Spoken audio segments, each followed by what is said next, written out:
In this video, I'm going to show you everything you need to know to get started with the Queen's Gambit for white. I'm going to show you the main variations and also talk about strategy.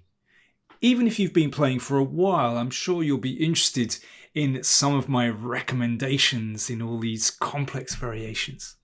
I should say that the Queen's Gambit was not invented by Beth Harmon.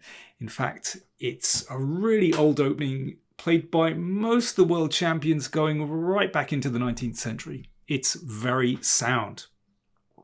So straight away, we should have a think about, why is it called the Queen's Gambit? Well, it's because you open with the Queen's pawn and then you gambit a pawn. Why do you want to do that? Well, it's all about control of the center. If you dominate the center, you can dominate the board and start an attack. So first things first, we should have a look at what happens if that pawn is taken. Obviously critical. Well, in many ways, that's what we want because it gives you a majority of pawns in the center. You could just play the pawn forward to e4 and get a nice duo there, but actually I'm going to recommend this sneaky move, pawn to e3. So we just want to recapture that gambit pawn. Now, if they hold on to that pawn by advancing the pawn here, we're going to undermine that. We want them to take, because then we'll just take here, shattering their pawns. And if they persist, well, this leads to absolute catastrophe. That queen comes out and you're going to win material. That's a really nice trap. And there are other ways that you can trap black here. If they're really greedy and want to hang on to it, say with this move, that's a horrible move because it blocks that pawn and prevents this bishop from coming into the game. So black is really going to have difficulty getting his king to safety. For example, here, just bring out the knights nice and steadily, and we can hit that bishop. And when the bishop moves, we just take that pawn. We've got our pawn back. We're attacking here. And if this, then we advance. That bishop is in massive trouble. So hanging on to that pawn is not recommended. In fact, theoretically, one of the best moves is to play here. But I rather like that. We get our pawn back, and then we're just going to get our pieces out and get castled really quickly. And I like the space that we have with this pawn, and I want to move that bishop out here. White has really nice piece play. Okay, let's go back. So I'm not too worried if they take the pawn. The most popular choices here are actually to decline the gambit with either pawn here or pawn here. So this one is called the Slav. And, well, you can see if pawn takes pawn, then black will recapture with the pawn and keep some nice presence in the center. But we don't need to exchange. Let's bring our knights out like this. And the point of playing the pawn here is that this diagonal is kept open. So very often black wants to develop like this. But now that bishop has come out, we're going to exchange and attack that pawn here. And yeah, we can exploit straight away the fact that that bishop has moved into the game.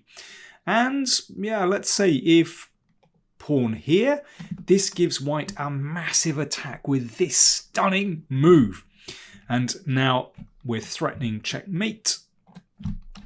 And that bishop flies into the game. This is a tremendous position for white. His piece is flying into the position. Okay, let's go back. Well, of course, black has other choices in this position. You could take here. And now I like the idea of just getting these two pawns up the board straight away. In this case, black can hang on to that pawn, but we're going to charge forward. And this gives white a really nice attack. You've got a nice space advantage with that pawn on e5. And that knight comes to a beautiful position.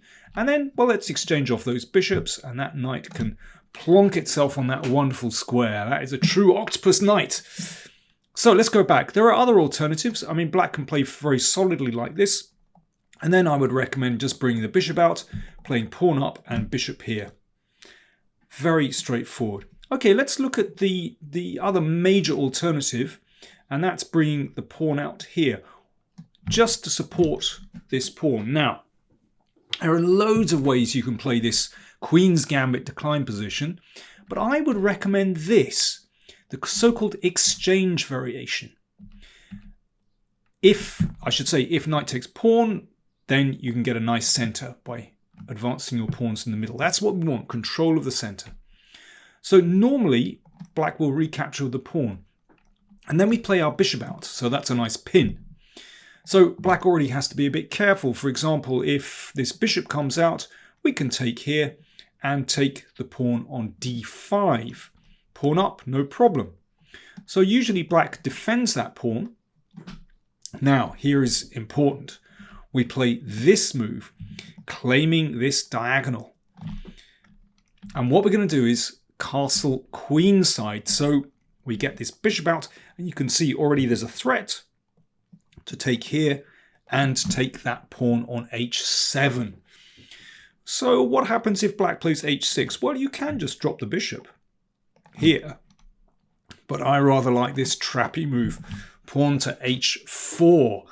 Now, if black is very greedy and takes that, you can see the h file is opened.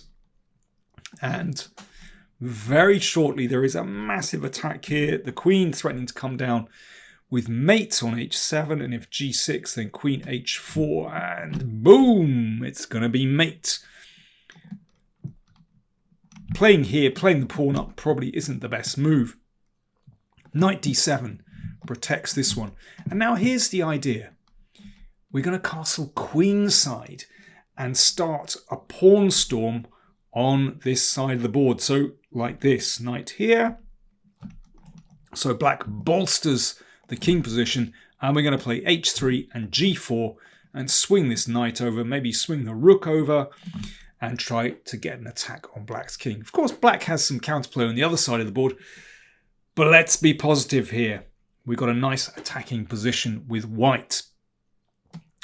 Okay, let's go right back to the start because there are quite a few alternatives in this position. So, like I said, I think these moves, pawn to c6 and pawn to e6, declining the gambit, are actually the most reliable. But let's look at some alternatives.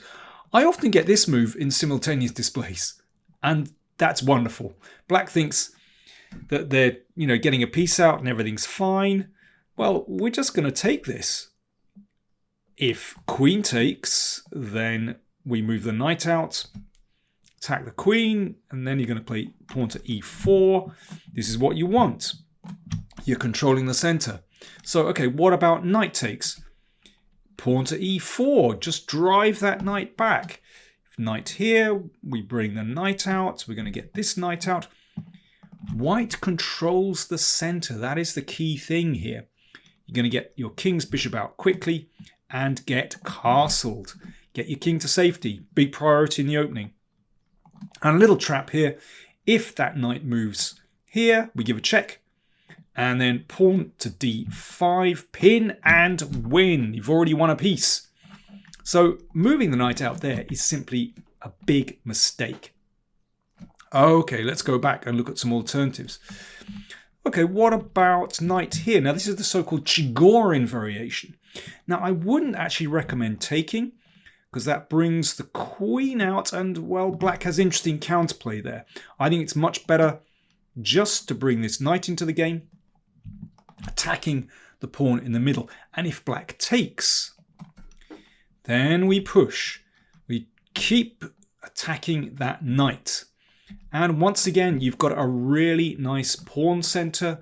You're going to play knight f3, should be able to win that pawn back. Everything is nice for white. You dominate the center. And after knight c3, well, I mean, black has alternatives here. This is pretty ugly because the knight blocks that c-pawn. And, well, we can just play knight here and bishop out. When in doubt, just bring the knights out into the middle and get that bishop outside the pawn chain, and pawn here, move the bishop out and get castled. Priority number one, getting castled. Okay, let's go back. So the Chigorin variation, nothing special. Okay, let's look at an alternative. Bishop f5. Looks a bit funny. Well, I think we should exploit that just by taking that pawn. If queen takes, we attack the queen and then play pawn to e4. That's our big goal, getting those pawns out. That's no good. But after pawn takes pawn, what about bishop takes knight?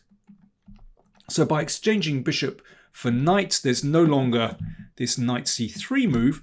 But, well, I'm not worried about this at all. Knight f3. We just want to move this pawn out, develop the bishop and get castled. And we would welcome this capture down here. The rook is attacked, but no problem. Let's just play bishop there. We play e3, we bring the bishop out, we get castled. And what is that queen doing there on its own? It can do nothing on its own. It's just a waste of time. And look, black's king still has a long way to go before it gets to safety in that castled position. Okay, let's go back here. Now, there is a tricky alternative here for black, the so-called Albin counter gambit. Now, got to get this right. First of all, take this pawn. Now, if they capture here, we exchange queens, we've displaced the king, and we get our pieces out. That's very nice for white. Okay, what about pawn here? Okay, now this is tricky. It's a true gambit black is playing. I recommend that we focus on developing our kingside pieces. Don't try to hang on to this pawn. Instead, black has to take time to recapture it. We just focus on development and getting the king to safety. And in this position, well, actually, white has a lead in development. That is a superb bishop on this diagonal. For those of you that want to play in a slightly trickier way, maybe try to hang on to that pawn, then bishop here is a pretty good move. You can investigate that one. But like I said, this move, simply castling, is very reliable. Okay, let's go back to the beginning. So I've taken you through, well, really the main variations here of the Queen's Gambit. The best thing to do is just to try it out. Give it a go. And, well, come back to the drawing board if things don't work out well. Remember, this is a tried and tested opening.